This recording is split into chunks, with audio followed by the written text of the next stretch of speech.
Praise lord. దేవుని ప్రశస్తమైన నామమునకు మహిమ కలుగునుగాక. ప్రభువు నామమున మీ అందరికీ హృదయపూర్వక వందనాలు. ఈ ఉదయకాలము దేవుని వాక్యాన్ని విందాం. విలాప వాక్యములు 3వ అధ్యాయము 32వ వచనము. ఆయన బాధ పెట్టినను తన కృపా సమృద్ధిని బట్టి జాలిపడును. ప్రియమైన వర్లరా, దేవుడు దయామయుడండి. మానవ జీవితంలో ఎన్నో మార్లు శ్రమ అనుభవిస్తూ ఉంటాం. బాధ, వేదన, రోదన ఇటువంటివన్నీ మానవ జీవితంలో అప్పుడప్పుడు మనిషికి కలుగుతూ ఉంటాయి.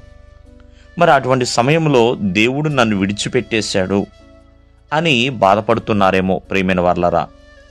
ఆయన సర్వకాలము విడనాడేవాడు కాదు అనే విషయాన్ని దేవుని యొక్క వాక్యము మనకు తెలియజేస్తుంది. ఒకవేళ దేవుని ద్వారా బాధ కలిగినా, లేకపోతే బాధ అనుభవిస్తున్నప్పుడు దేవుడు మిమ్మల్ని పట్టించుకోకపోయినా ప్రేమైన వర్లరా, అది ఎంతోసేపు కాదండి, ఎంతో కాలము కాదు. భక్తులు కూడా మరి ఎంతోమంది బాధపడ్డారు. దానియేలు సింహాల గుహలోకి వెళ్ళాడండి. రాత్రంతా సింహాల మధ్యనే ఉన్నాడు. మరి ఎంత బాధపడి ఉంటాడు. ఆ రాత్రంతా దేవుడు దానియేలును సింహాల గుహలోనే ఉంచాడు.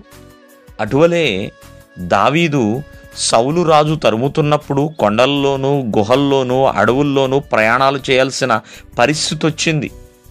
దాక్కోవలసిన పరిస్థితి వచ్చింది. మరి దావీదుకి దేవుడు సహాయం చేయలేదంటే చేశాడు. ప్రియమైన వర్లరా, ఆయన కృపా సమృద్ధిని బట్టి జాలిపడువాడు. కావున బాధ కలిగింది కదా అని చెప్పి దేవునికి దూరం అయిపోకూడదండి ఎప్పుడూ కూడా.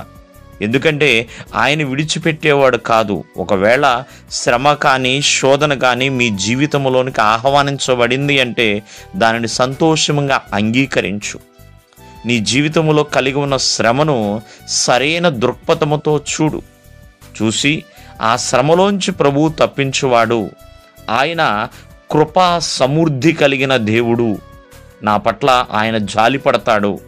ఆయన కృపలో జాలి అనే గుణమున్నదండి, దయ అనే గుణమున్నది, కనికరము, వాత్సల్యము అనే గుణమున్నది. కాబట్టి ఖచ్చితముగా తన యందు ఎవరైతే బాధను అనుభవిస్తున్నారో, చూడండి, 430 సంవత్సరాలు ఇశ్రాయేలు జనాంగము ఐగుప్తు దేశములో బాధను అనుభవించారు. దేవుడు జాలి పడ్డాడు, వారిని విడిపించాడండి. కావున మరి ఎటువంటి బాధలో మీరు ఉన్నా ఆ బాధ నుంచి దేవుడు విడిపించుటకు సమర్థుడు. దేవుడు మిమ్మల్ని ఆశీర్వదించునుగాక. ఆమేన్.